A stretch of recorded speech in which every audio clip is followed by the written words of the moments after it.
Constipation की बहुत ज़्यादा आजकल बीमारी होती जा रही है और इसका कारण बहुत सारे चीज़ें हैं जो आपके खाने की वजह से भी हो सकते हैं, आपके डेली लाइफ़स्टाइल रूटीन की वजह से भी हो सकते हैं और बहुत सारे तरीके के कॉन्स्टिपेशन होते हैं। तो इस वीडियो में हम बात करेंगे डिटेल में कि कॉन्स्टिपेशन एक्चुअली में है क्या? आप कैसे समझेंगे कि आपको कॉन्स्टिपेशन है? क्या ये नॉर्मल है या अब ये डिज़ीज़ की तरफ बनता जा रहा है?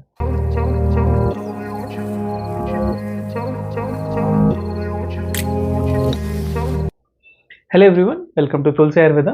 आई am doctor Ankit Agarwal. Constipation actually में है क्या?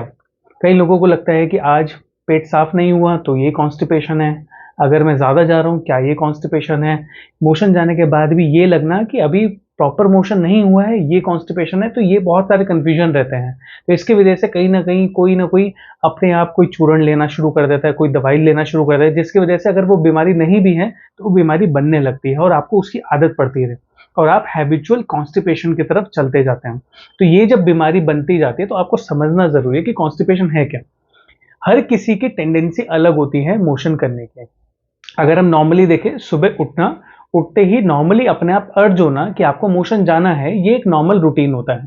पर ऐसा सबके साथ सेम हो ये ज़रूरी नहीं है। अगर आप दिन में 2 बार मोशन जा रहे हो, शुरू से ऐसा है, तो हो सकता है ये आपका नॉर्मल रूटीन हो। ऐसा हो सकता है कि आपका वर्किंग हैबिट्स ऐसी है कि आपको मॉर्निंग मोशन ना हो तो आपको शाम को होता, तो ये भी नॉर्मल रूटीन हो सकता है। आपको अपने शरीर के अकॉर्डिंग देखना है कि आपका पेट साफ कब हो रहा है। अगर प्रॉब्लम ये है कि आपको मोशन जाने के बाद भी ये लगता है कंप्लीट नहीं हुआ है या आपको 2-3 बार जाना पड़ता है तब भी पेट साफ नहीं होता, या ऐसा होता है कि आपको 2-3 दिन तक मोशन नहीं होता, तो आप इसको कह सकते हैं कि ये कॉन्स्टिपेशन की प्रॉब्लम हो गई है। जब ये कॉन्स्टिपेशन बहुत लंबे टाइम तक बनता है तो वो क्रॉनिक कंडीशन में जाता है, वरना एक्यूट कंडीशन में ये आपको प्रॉब्लम होती है। अब जब भी कॉन्स्टिपेशन होता है तो होगा क्या, हर समय आपका दिमाग थोड़ा डिस्टर्ब रहेगा, सिर बंधा रहेगा। जैसे आम भाषा में कहते हैं किसी के सिर पे गैस चढ़ती है, ये वाली चीज़ें होती है, बहुत ज़्यादा गैस्ट्रिक प्रॉब्लम होती है, एसिडिटी बनने लगती है। अगर किसी को अस्थमा की कंडीशन है, बीपी की दिक्कत है, तो उनकी प्रॉब्लम बढ़ने लगती है।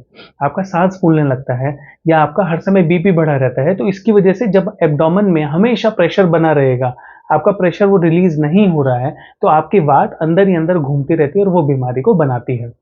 तो कॉन्स्टिपेशन की वजह से सबसे बड़ी प्रॉब्लम ये होती है। अब ये होता किन कारणों से है?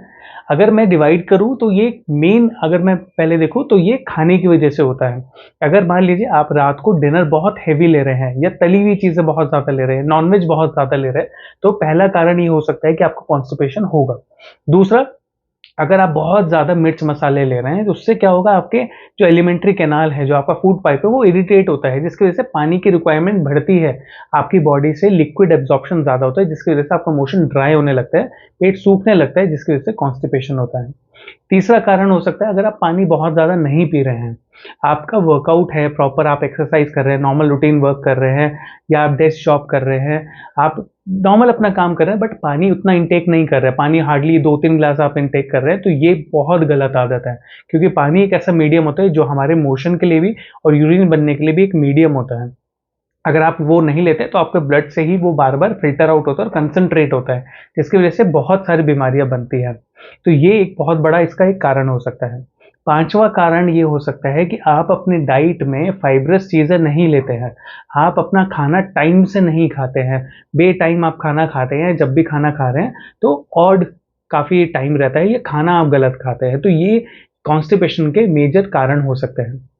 कई बार क्या होता है कि कॉन्स्टिपेशन हुआ, कोई चीज़ नॉर्मली खा ली, इसबगोल खा लिया, एक चूरन खा लिया, दही खा ली, इन सब चीज़ों से हमें टेम्परेरी रिलीफ तो मिल जाता है, पर ये ट्रीटमेंट नहीं होता। और अगर आप यही टेम्परेरी रिलीफ की तरफ बार-बार जाते जाएँगे तो बीमारी क्रॉनिक बन जाती है। तो ये ज़्यादा डेंजरस होती है। तो ध्यान रखने वाली बात ये है कि आपको जो भी अपने शरीर के लिए कर रहे हैं, पहले अपने बीमारी को समझना ज़रूरी है और फिर चिकित्सा करनी चाहिए, प्रॉपर ट्रीटमेंट लेना चाहिए, डॉक्टर से आपको मिलना चाहिए। अब आयुर्वेद क्या कहता है कि आयुर्वेद हमेशा ये कहता है कि सबसे पहले अगर आपके शरीर में कोई बीमारी है तो उसको ठीक करना चाहिए, और उससे भी पहली चीज़ ये ज़रूरी है कि शरीर में बीमारी ही ना हो। तो इसी मोटिव के साथ ये चैनल आपको हमेशा मदद करेगा कि आपको अपनी बीमारी को ठीक कैसे करना है, आप अपनी सेल्फ हीलिंग कैसे कर सकते हो, और अगर बीमारी है तो भी उसका इलाज क्या किया जा सकता है। तो आयुर्वेद ये बोलता है कि आपको अगर कोई भी दिक्कत आई है, आज अगर आपको मोशन क्लियर नहीं है तो आपको डरने की ज़रूरत नहीं है, आपको कोई मेडिसिन, कोई पाउडर लेने की कोई ज़रूरत नहीं है। आप अपनी डाइट में आप क्या चेंज करेंगे, आज आप अच्छे से पानी पिएँगे, आज आप अपनी डाइट में सैलेड ज़्यादा ऐड करेंगे, फ्रूट ज़्यादा ऐड करेंगे और डिनर को हल्का कर देंगे। डिनर में आप सूप लें, दलिया लें या चीला ले सकते हैं, इस टाइप की चीज़ें लें जो हल्का हो, डाइजेस्ट करना ईज़ी हो और आपकी बॉडी में फाइबर ज़्यादा दे। तो ये अगर आप चीज़ें फॉलो करते हैं और अगर आप 3-4 दिन भी इसको फॉलो करते हैं तो नॉर्मल रूटीन एक आ गया।